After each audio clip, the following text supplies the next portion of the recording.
Welcome to the Rise Like a Phoenix online retreat. My name is Aurora Anurca Farber, and I'm delighted to host this retreat, which was inspired by a vision I received in meditation. I saw a fleet of women in single boats singing their heart songs as the world was ablaze in fire and a dragon hovered in the sky. Then at the beginning of the pandemic, I had another vision, an expanding heart that became a phoenix.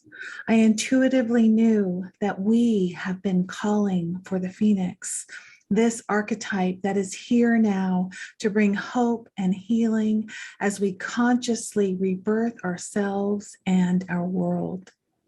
During this retreat, you're invited to learn more about the power of archetypes as sources of wisdom that can change the world and empower your life. And today I have the absolute pleasure of speaking to Dr. Carol S. Pearson. Carol is the author of What Stories Are You Living?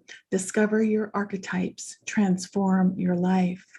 She also wrote Persephone Rising, Awakening the Heroine Within, which was a winner of the Nautilus Gold Award. She wrote The Hero and the Outlaw on branding. Plus, she's also a creator of the Pearson Mar Archetype Indicator Instrument, the world's first scientifically validated archetype assessment tool. She's an author, an academic, and an archetypal scholar. And today we'll dive into her topic, Awaken Your Archetypal Potential. I know you'll be inspired by the wisdom shared in this fascinating discussion. And some of the highlights of our conversation include why it's essential for you to identify the archetypal stories you're living, how archetypes are containers of motivation and can empower your life. You'll discover how your archetypal patterns help you realize your gifts and can help you know how to uniquely serve.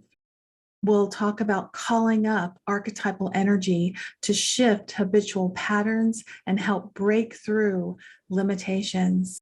We also discussed the censorship of women in the past and how the world needs women like Elsa in the movie Frozen to proudly let it go. We talked and discussed this archetype of the phoenix and how it is needed now to bring transformation to our world, and how connecting with our archetypes naturally connect us to prosperity and abundance. Be sure to check out her gift, Mapping the Organizational Psyche. This is a free ebook that you can download on her website. And you can also check out the 12 archetypes on her website and intuitively choose which archetype you're called to in the moment. Be sure to capture any of your insights, ahas, in your archetypal treasure trove so that you have this wonderful resource to tap in to as you ignite your power, purpose, and prosperity and rise like a phoenix. Welcome to the Rise Like a Phoenix online retreat. Today, I'm delighted to have as my guest, Dr. Carol S. Pearson. Welcome, Carol. I'm so happy to have you here. Thank you. Good to be with you.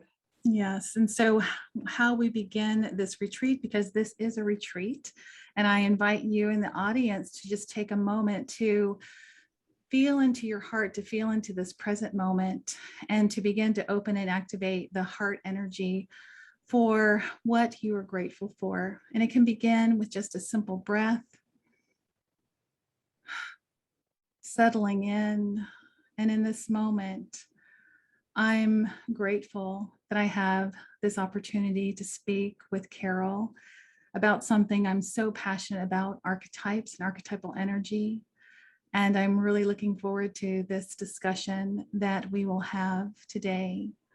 And I'm grateful for the archetype of the phoenix that has come to me over the years, and to have this technology to share this amazing archetype of healing and transformation with others around the world.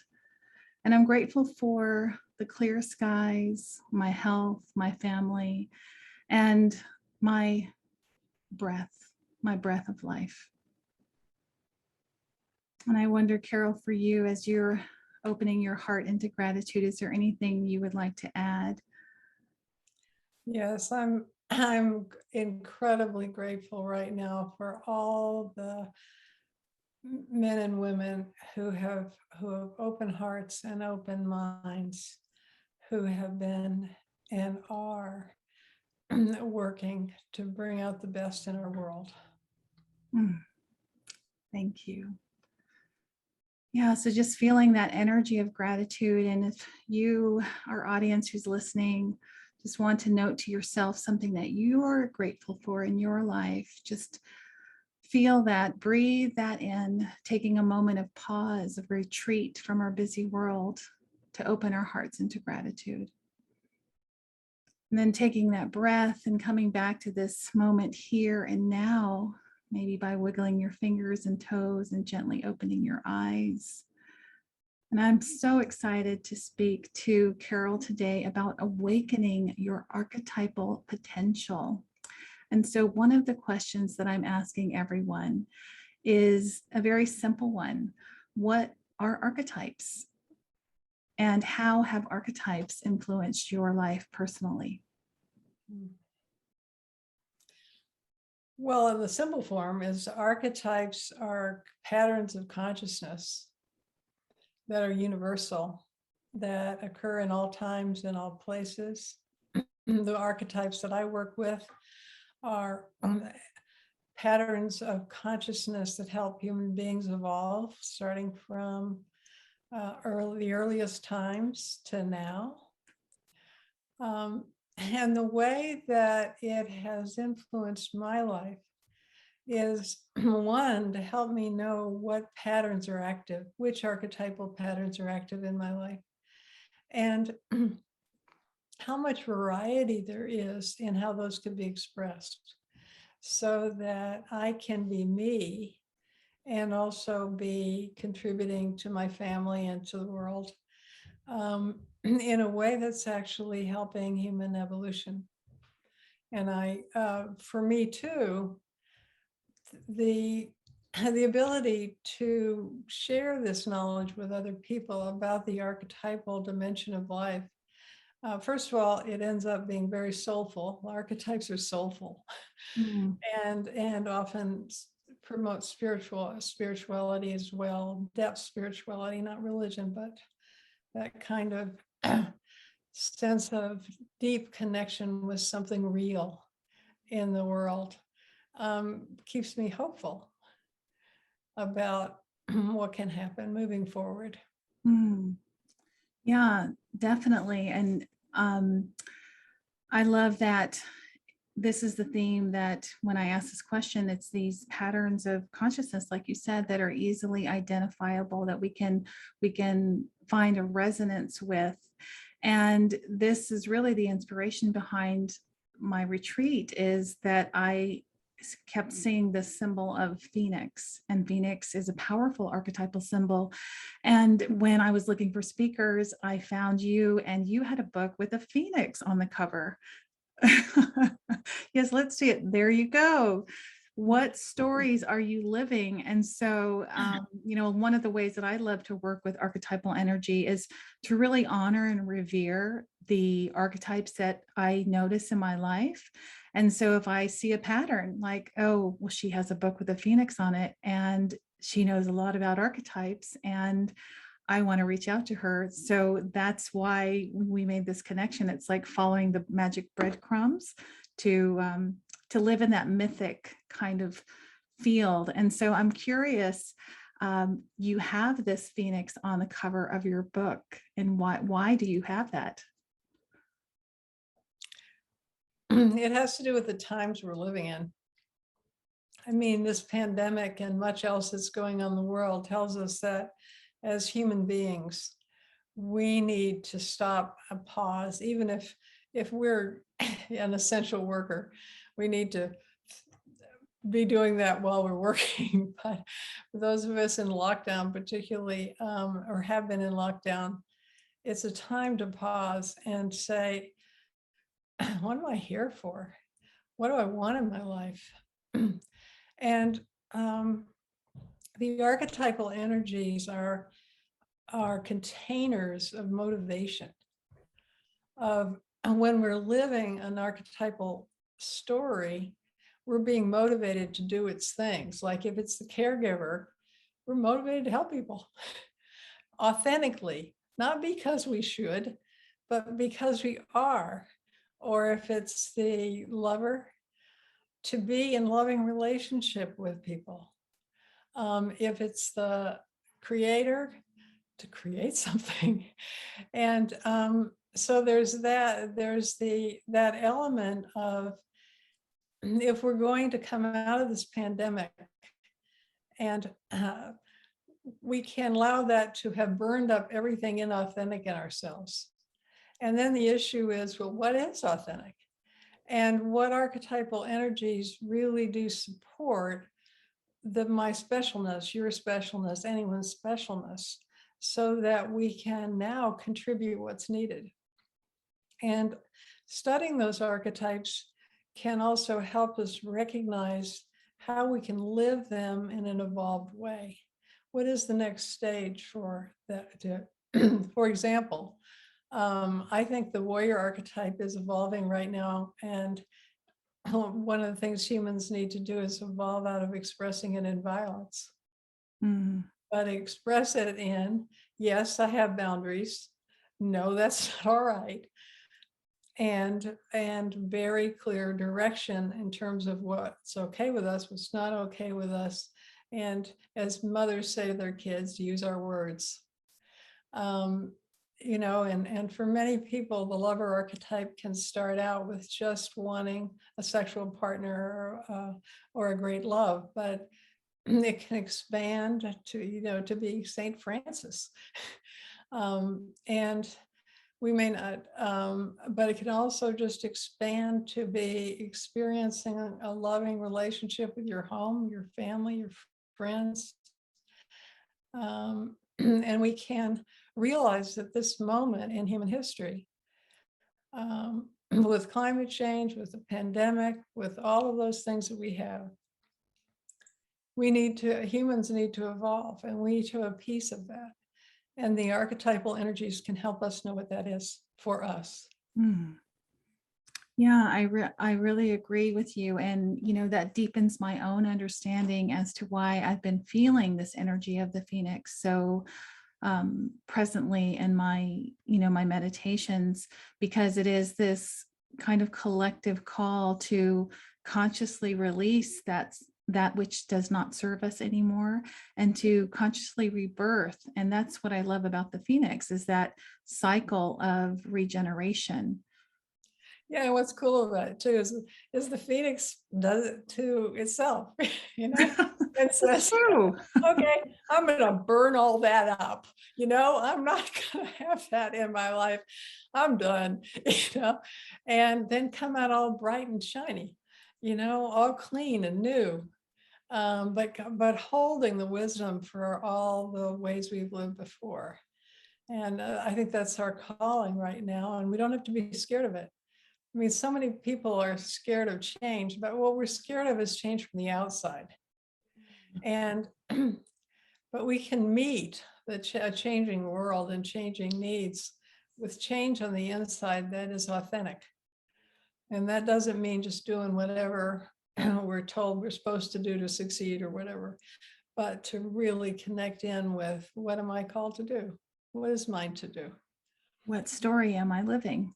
And what story am I living? And the other thing is, if we know what story we're living, we can also recognize that sometimes we have goals and our story won't get us there. Can you give us an example of that? Yeah. Somebody wants a simpler life. I would just like a simpler life. And I work with paired archetypes too. And the creator and the destroyer, or the creator and the revolutionary, when it's a person, you know, balance each other. But if I'm living a creator story and I want a simple life, I keep creating. I don't get rid of anything. So what I'm talking about is not that complicated.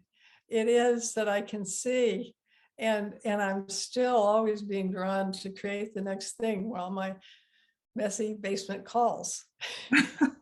I feel like you're talking directly to me. Oh, yeah. Because I recently took your assessment, the PMAI, Mhm. and my highest archetypes are magician, creator, and idealist. And there's a part of me that says, I just want a simpler life.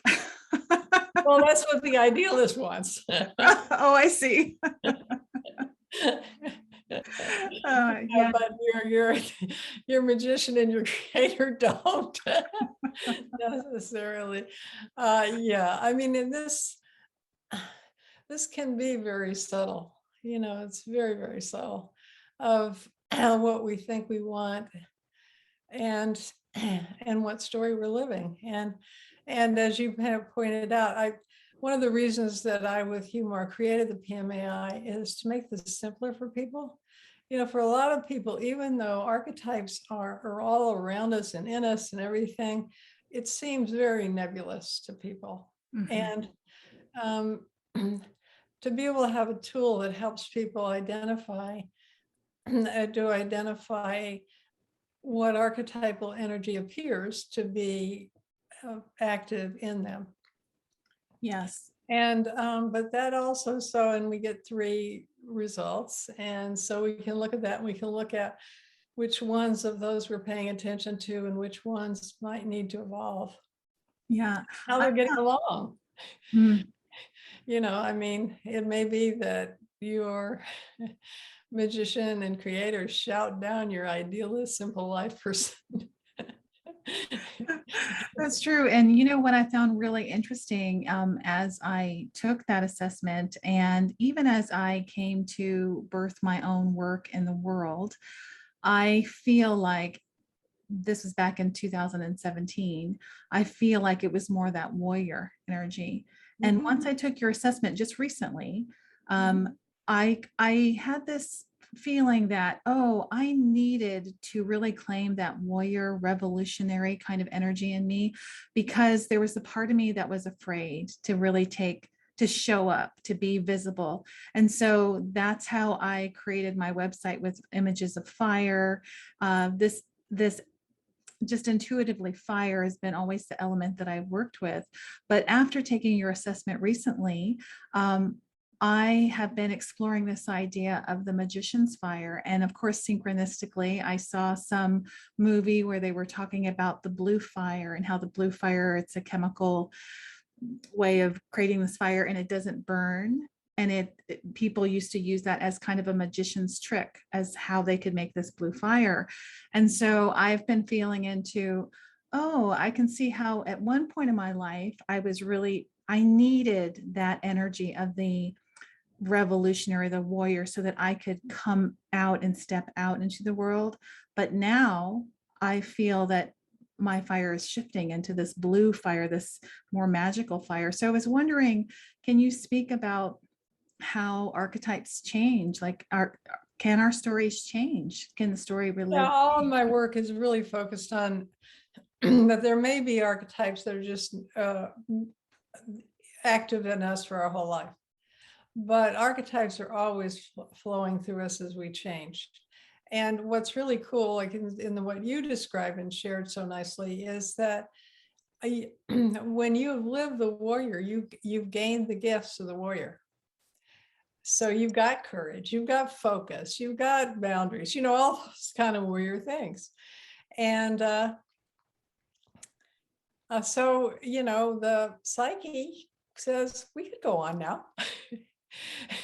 and to see how it was very fluid for you, because the metaphor of fire, and then we've got the phoenix burning up, which is magical fire. That was smooth and just organic. Sometimes it's not, sometimes it's harder. But the cool thing is that if you've gone through, lived that story, it's those gifts you got stay with you. But what may not stay with you is getting energized and happy doing warrior things. You can do it, I don't know if that's true for you, but for a lot of people, you can still do it if you need to, but that's not where your energy is. And the other piece, so we're these archetypal energies that I work with are helping us to develop very important human qualities and capabilities. And the other part of that is that even though maybe only 3 are most active in your life,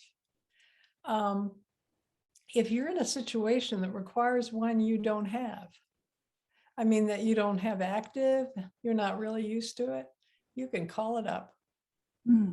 You can call it up.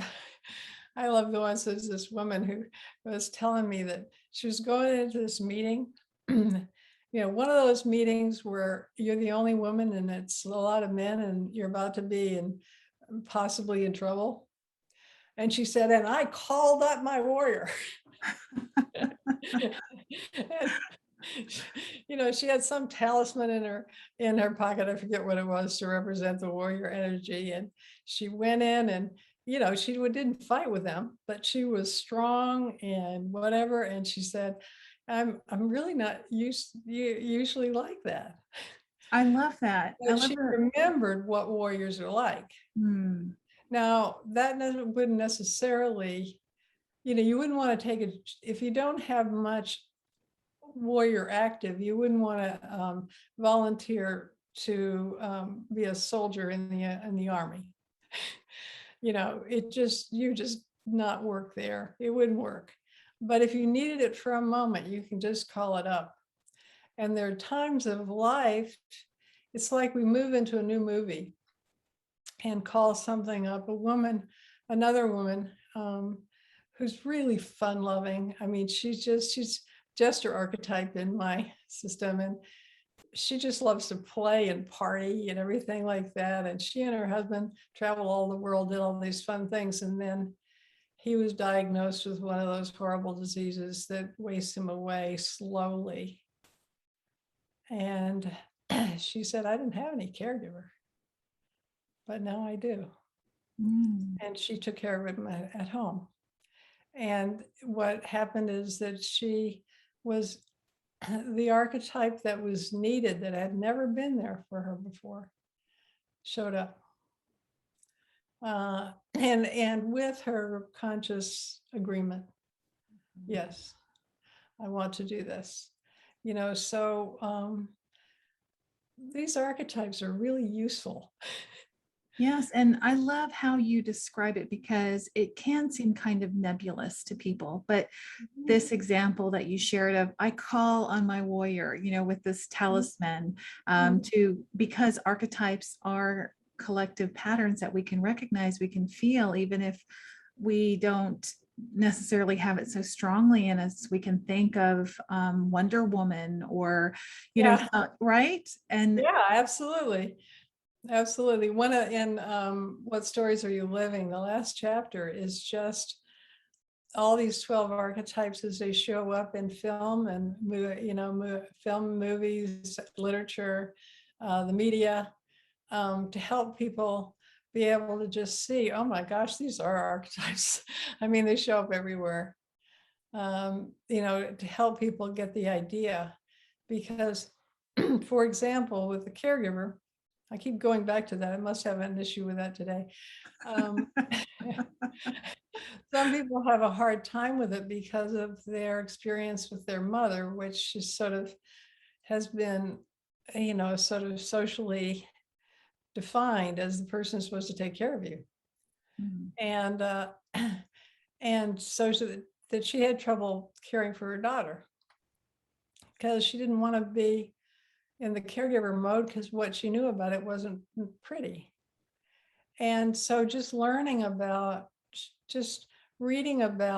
Mother Teresa, reading about wonderful mothers and fathers and humanitarians and everything, helped expand her sense of because what she had is a very primitive not very developed model, and to expand that model so that she could consciously say yes to the archetype being present in her life, because that's another piece of it. That archetypes are kind of like God in the sense that they are polite and they ask permission to influence our lives. Can you say more about that? I've never heard it in that way. Well, it's not always the truth, because sometimes people get totally just absolutely overwhelmed and taken over by an archetype, and that actually happened to me once. But in many cases, what is in our shadow is what archetype has, what archetypal energy have we refused that does want to be in us. And typically when we do that, it's in our unconscious mind, and generally in not its best form. I see. Yeah. And that to deal with that archetype in not its best form, particularly if suddenly you act in a way that you think that's not me, and it really comes from the unconscious. It's helpful to understand that that same energy can be transmuted into its more positive form. Yes. If So the conscious mind is willing to say yes to the energy itself. right. That's right. Because archetypes have both this light quality and these shadow qualities. So Right. yeah. So we can raise and transmute that if we're aware. Yeah, it requires consciousness Uh-huh. and focused consciousness as well. But if you've never heard of archetypes, you don't even recognize what this is, it's very hard to do that. That's true. Well, I love this idea that because archetypes are here in our field and they're in our movies, in our books, in Netflix series, we can, look at archetypal characters all the time, right?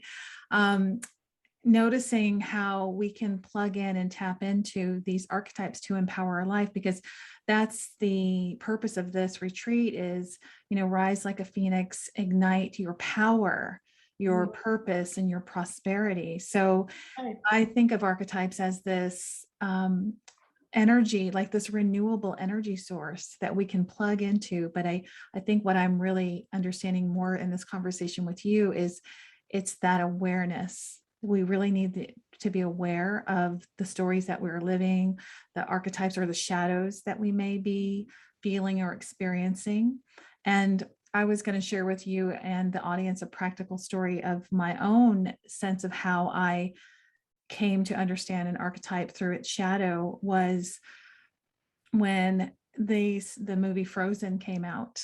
That for yes, right. So that archetype of the ice queen, the frozen queen, right? And the woman who had so much power, but she had to put her gloves on. And that song, Let It Go, taking off her gloves. The first time I saw that movie, I burst into tears. And so there was this resonance inside of me that there was this powerful being inside. There was this queen. And yet at that time, I had 2 young kids. I was kind of overwhelmed. I wasn't in my creator. I was creating a home, but not anything of my own creations. And when I saw that, I burst into tears, and I went into, because I love to work with it, I knew that this was something that was meant to be transmuted. And I just followed my intuition. And I said, I'm going to learn to sing that song. And of course, it's not an easy song to sing. It has a lot of high notes. So I took lessons from a French opera teacher. And those lessons were like therapy sessions, because I would cry when I'd get to that point where I'd say, that perfect girl is gone. I couldn't sing it because there was a part of me that was so attached to being that perfect good girl with the white gloves on. And it was really, really powerful to just work through my body and my voice. And it came to me through, a children's film, and really, really changed my life. And now I've identified as part of my purpose. It has helped me because I'm a women's empowerment coach. Oh, Right. right. So that, that's just a story I'd like to share of how archetypes are always present around us. And it is that awareness, and working with them in creative ways. Maybe because I'm a creator, I do it in these ways, but I'm wondering if there are other ways that you might suggest for our audience to help them identify the archetypes that are active in their lives. Yeah, take the PMAI. But Yes, that's true. no, but I would like to say something else about Frozen, Okay. because it just took over. And, Yes. 2-year-olds, 3-year-olds, and 5-year-olds identified with it, and everybody else did too. But because this is a program for women, it does seem to me that, I'm a lot older than you, and I grew up in very much that proper good girl thing. And but it was still there with you. And but at the same time, entering the workforce and as a professor in the university and things like that, there was also, and I've seen this and more so actually in other professions and corporate world particularly, that women had to be strong and useful, but they also had to still be comforting and beautiful and and nice, which meant that women were supposed to always censor a whole lot of who we are Mm. to meet all those different, it was called superwoman, being the perfect wife and mother, the perfect then worker by the standards of the men who define the place. Yeah, even in that song, do you remember, I can bring home the bacon? Right. Yeah, Remember? right. And I think that what you're talking about in that particular song, I think it's important to realize sometimes it's cultural. You had an individual experience that was helped by a cultural experience, because what the world is reading, the world is wanting right now, needing right now, is women to let it go, to be authentically powerful with purpose, prosperous, and all of those things naturally, not because they're living up to what somebody else says they have to be. And that's where the archetypal energies help. And that's where the radical idea that we're all here for a purpose, which is not a new idea, but it's still radical, is important too, to recognize that if we censor all the time, we won't do what we're here to do, which we usually don't even know what it is. And if we know the archetypes, I mean, it's beautiful what you did with that particular archetypal experience of moving from being frozen to being truly powerful. It takes a lot of energy to dampen ourselves down. And I think that's part of what the Phoenix is about now. The more that women feel locked down in themselves in terms of all the expectations, including women's magazines, of what we should be, we need to just let it all go. I mean, not let it all go, but and be what you just described for yourself, the process that you described, so that we can show up authentically, without a lot of pretense, without a lot of worry, to just live and live within the stories that call to us, in terms of we don't all have the same strengths, we don't all have the same capacities, but we have something.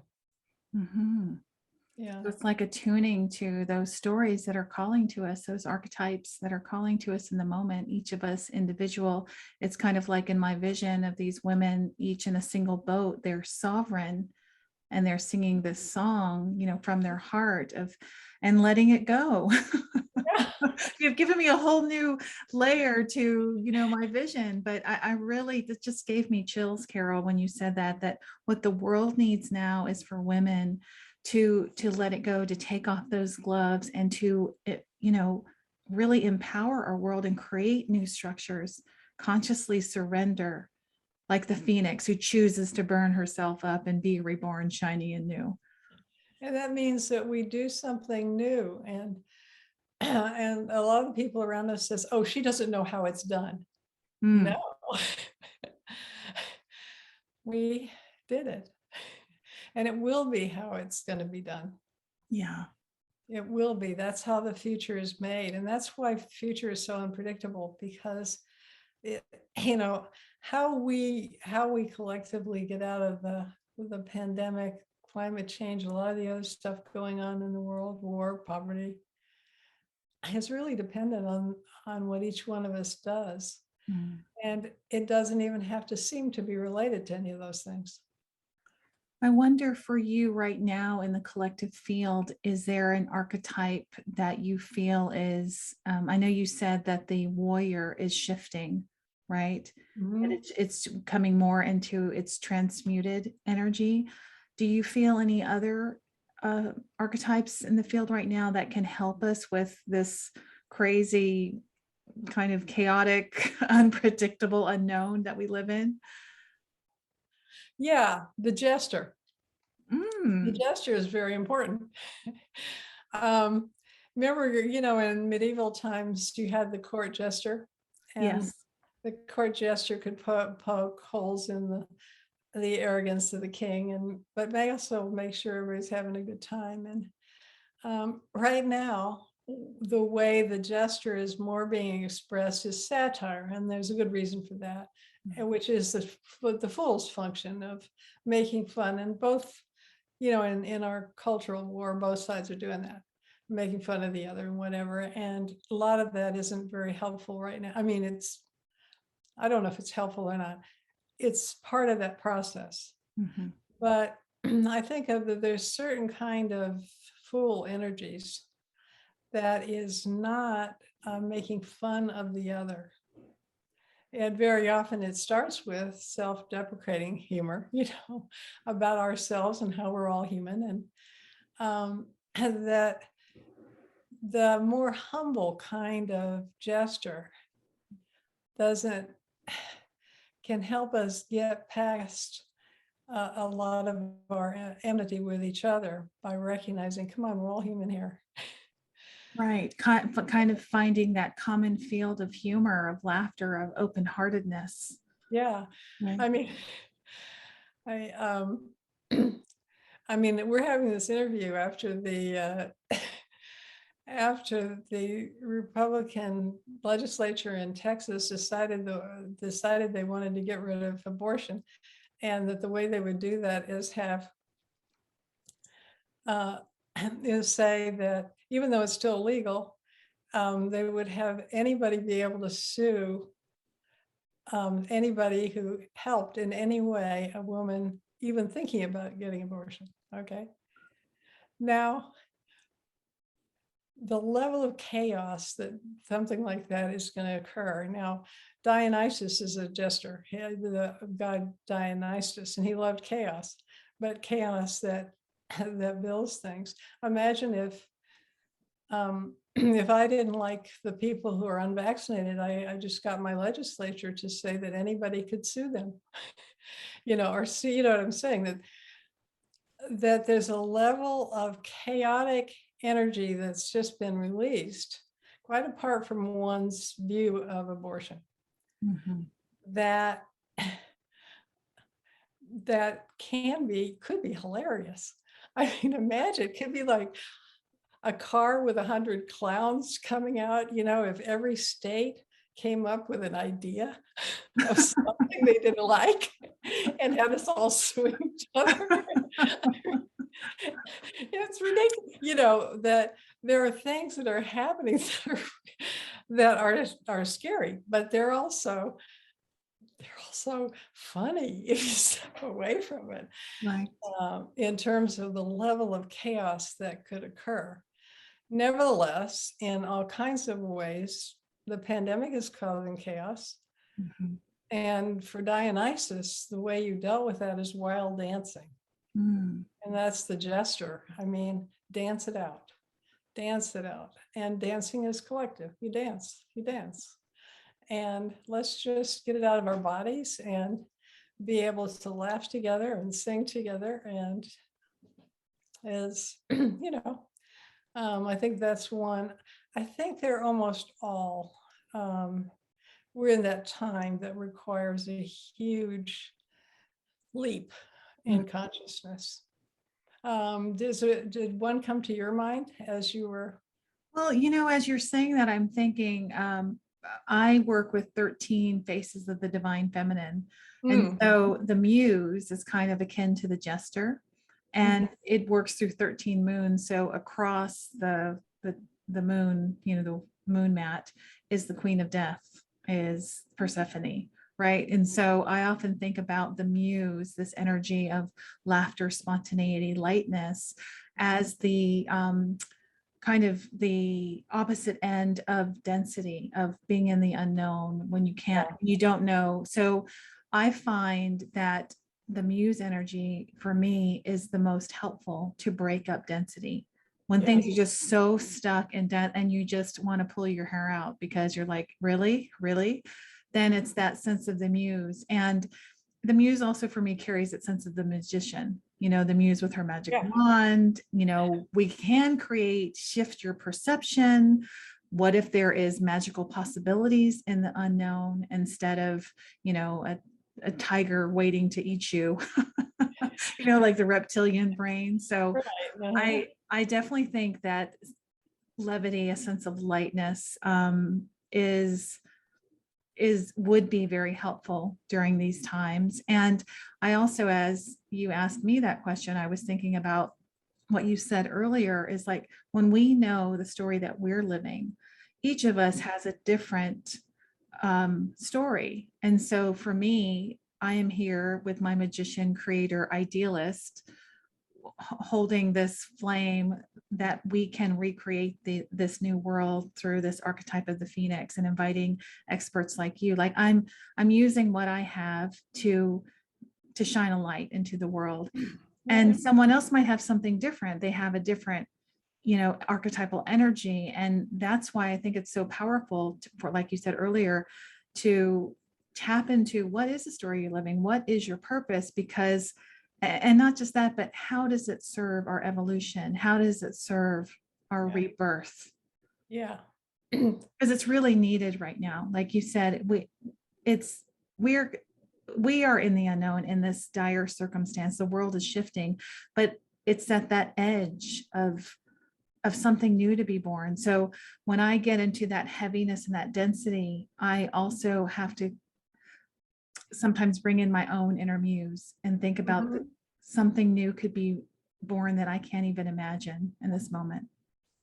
For me, too, that it's, I think it's an evolution of the sage that's related to what you were just saying, because the sage pays attention to the actual facts and does critical thinking, and we need to do that at this moment. I love that. Before our call, I pulled an archetypal card from the 13 moon deck, and I got the wise woman, the sage. But the fundamental energetic of the sage is curiosity. Is curiosity. And what that means is we can be curious. I mean, you were basically referring to that in another archetype, but it is that sense of curiosity that I've been studying neuroscience a bit, and I now know that when we're living a certain story, we tend to see everything in the world that fits our story. Influenced, of course, by the news media too, and things like that influence our what we see too, but and don't see. But there's all kinds of stuff we then don't see, and it started making me curious about people who think in a way that I don't understand. Okay, what am I not seeing? What is there? And in terms of what's going on in the world, let's say Afghanistan, people are predicting the outcomes there. And I'm beginning to think, I wonder what it will be. You know, I mean, I'm curious. So I think curiosity then can move us, not just in terms of the facts of the matter, but as it links up with the magician, the deeper, the deeper truths, like archetypes, like the moon. And now I know I wore my moon earrings here. Oh, I see. That's right. Why am I wearing those? Guess so. Anyway, there's a lot of energy, I think, from the moon that is very, very important. But the curiosity to move to the invisible, to begin to understand the things that have been invisible for human beings for a very long time, is happening there. Yeah. So it sounds like, that an awareness of the story we're living is really important to awaken our archetypal potential. And what is the cost if we don't, if we just stay asleep?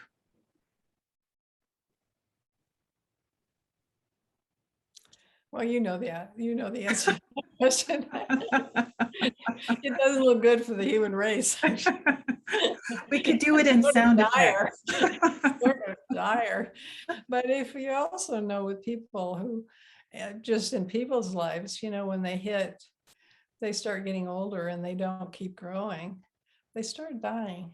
Yeah, we all die at the end, but of this life, but you can just see it.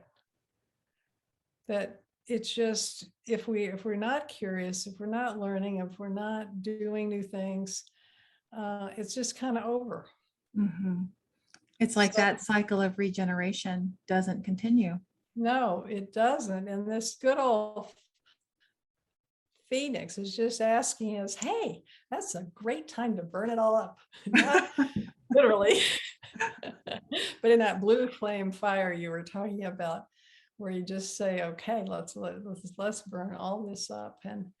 And for women, I think a lot of what we need to burn up is feeling inadequate, taking in ideas of not being enough. We're not this enough, that enough. So, you just go through and just burn all that up and be enough. Enough is who I am. Claim it. And yeah. And if our conscious mind has a way to claim it, we need, rather than walking through the world unconsciously, not knowing the fact that we're actually doing a lot of good, but we can claim it and the archetypes can help with that. And you described so beautifully your highest three archetypes. And how that leads to the work that you're doing that makes a difference in the world.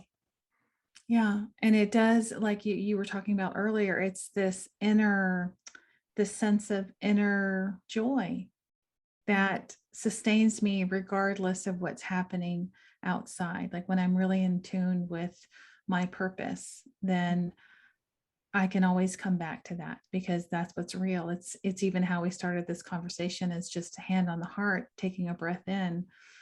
This is who I am, and really claiming it for ourselves. So that's wonderful. And I'm wondering, how I've shared my story already about how your PMAI has helped me claim my power. It's really kind of give me a different lensing of who I can step into. Like it's almost given me a permission to be a little bit more magical in public, whereas before maybe it was kind of kept to my family, in my more private life. So I'm wondering for our audience, if they take that PMAI, how could that help them really claim their power? Well, similarly, I mean, I will say for myself, I test out. I take it too. I test out as similar to you with creator and magician, but then with lover. And my first response was lover. Actually, I do everything because I love it, or I love that person, or I love that thing, or and it's there. And I also hid my magician because I didn't know how to express it. That didn't seem too woo-woo. Yeah. Yeah, so I consciously created the PMAI, so it's not woo-woo. I mean, people can go, they can take it. They That's can right. take Organizations, right? That's right. it. They can take it, they can learn about it, they can see how ordinary it is. I mean, you know, that it's around them, it's everywhere, and then that's a way of saying, okay, I've got these 3 archetypal energies. How can I best express them that feels really right and authentic to me? You know, it's like I feel real when I do that. Mm. And but also with an attitude of feeling some degree of oneness with the world, which is easier with a archetypal head on, you know, kind of awareness, to that we always want to express the archetypes that are authentic to us in a way that helps the world. And we might not exactly know how, but we can know it's an energy that is positive, Mhm. and that we may not know the results of the fact that we created this and we loved that person and we had ideals and we transmuted energy. But or we fought for a cause, or we studied something. I mean, all of those things have are the impact we have on the world around us. Mhm. And that we can, you know, as many people have said, ripple effects that are way beyond what we can trace. And they also, you mentioned prosperity, a living, you know, in in the United States, we often think about prosperity as money, and it's a piece of it. And and we are often more successful if we're living our truth. That's not always the case. It wasn't the case for Jesus, for example. But I mean, he was successful. He just wasn't successful. He didn't make a lot of money. He didn't want to make a lot of money. All right. Or the Buddha, or, you know. So where am I going? All the different archetypes have different aspects of prosperity or abundance. Mhm. You know, we can be lover. Our life is full of love. Creator is all the joy we have creating. You Mm. know, I mean, it's just fun in the gesture. I love to learn. A sage, magician. So Mhm. much fun to transform things. You know, that our sense of abundance in our life is, we can expand what abundance is and prosperity is by recognizing what our archetypes are and what satisfies them, what Mm. makes them happy. Yes, I really thank you so much for, speaking into this, because I feel like this field of archetypal energy is so abundant.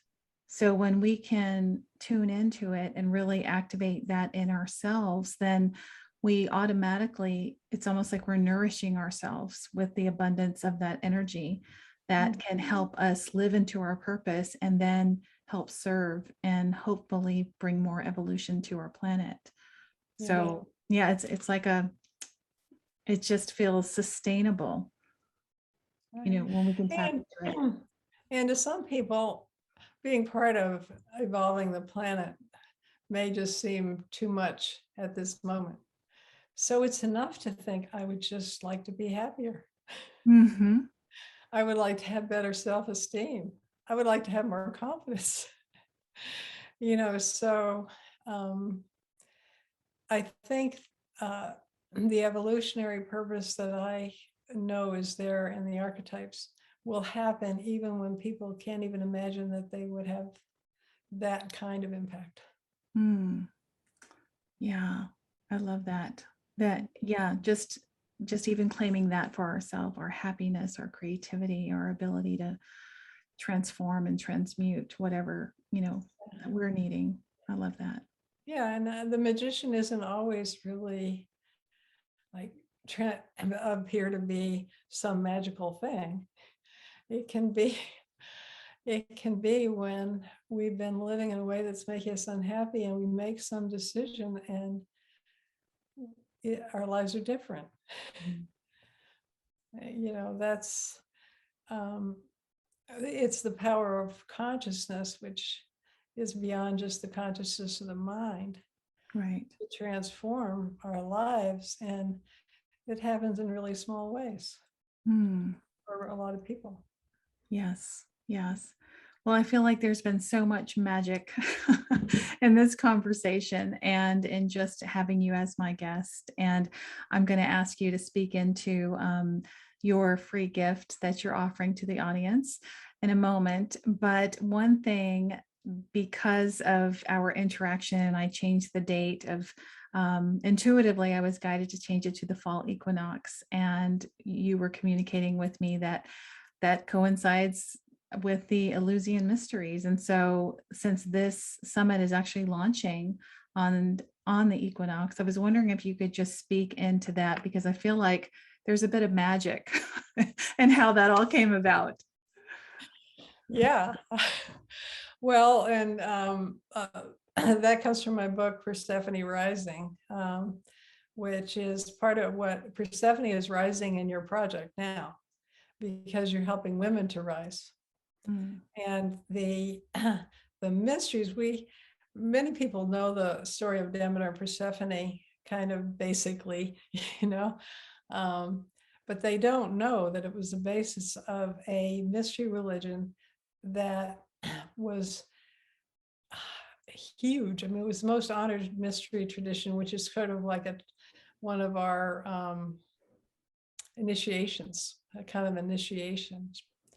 It's supposed to change their life in 9 days.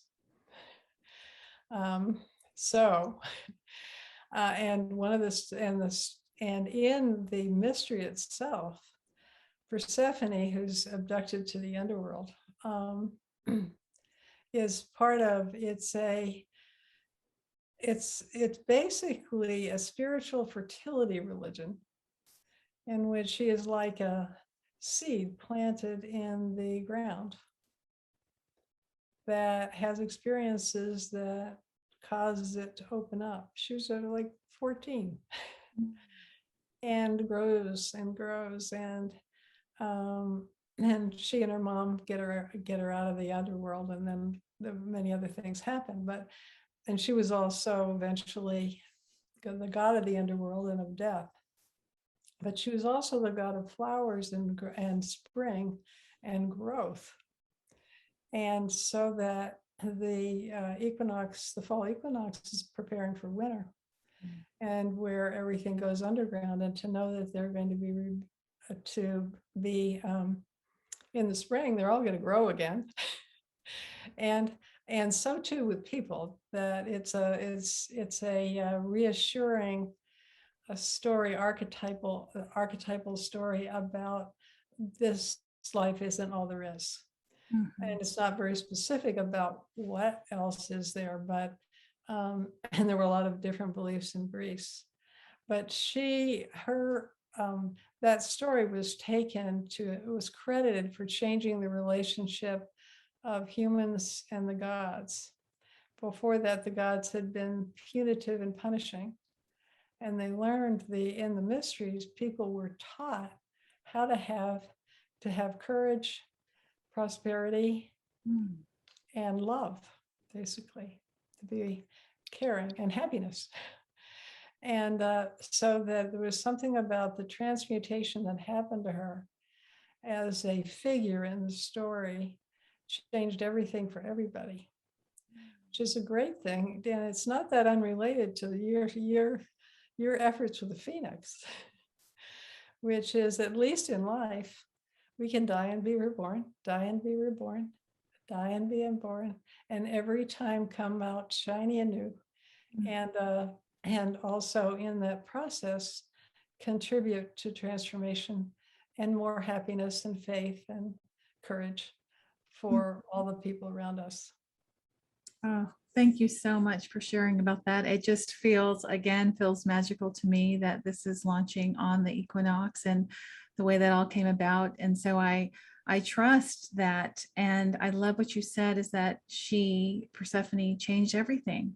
Her story changed everything. And I just want to leave that for our audience to feel into this, knowing that there's a part in each of us that changes everything. Everything we touch with our energy, with our heart, with our intention, our motivation changes everything. And so I just really feel that so powerfully. She changed everything, and we can change everything. And the phoenix, we always have to burn up first. Yes. And I love that part that you said that Phoenix does it consciously, willingly. And then there was another little thread there that I was thinking as you were speaking is, the Phoenix does that. And there's a trust that she will be reborn, that there's this sense of trust and hope and not fear and letting go, which is what we usually tend to feel into, is more the fear of surrender and release. But there's this trust and hope. And that's what I'm hoping that this retreat inspires in people, is to have this sense of trust and hope as they consciously surrender and then, get those shiny new wings and be reborn. Good work, Aurora. Good work. Thank you so much. Yeah, thank you. Well, it's been a pleasure to speak with you. And I was wondering if you wanted to say something about the free gift that you're offering to our audience. Well, the gift that I'm able to offer is a book that you can download from my website, carolspearson.com. And it's actually a book about organizations from a Jungian perspective, but it's very archetypal. And what we didn't talk about is that we're always in a movie, and if we work somewhere, or we're in a family, or wherever we are, there's a culture that we're in that's affecting us, and we have to know, who am I here? And so that it provides that piece. And it's called Mapping the Organizational Psyche, a Jungian something or other, whatever my subtitle was. Anyway, you can download it. And it's a fun book to read, and a nice one to complement this. Oh, wonderful. Wonderful. And I'd also encourage everyone to look at your website and even to look under the 12 archetypes, and maybe even intuitively just kind of look over those archetypes and see which one, and read a bit about that. And of course, to get more clarification, to take the PMAI and find your top 3 archetypes. So, and you get to, if you don't agree with the PMAI results, you're the final authority on you. That's right. The psychometric people who created a very, very good scientific instrument don't like that I say that, but you're in your sovereign vote. That's right. I'm in my sovereign vote. And we're all the best authority on ourselves. No, they would agree. I'm just joking. Well, thank you again so much for this amazing conversation. Thank you for the magic that you bring into the world, even though it's been a little bit in the non woo-woo kind of way. But what I love about this conversation is you've made archetypes, I think, real, like that they're here in our field in very practical ways, that we can tap into archetypes so that we can ignite our power, purpose, and our prosperity, and really consciously surrender so that we can rise like a phoenix. So thank you so much, Carol. I really appreciate you being here. Thanks for having me.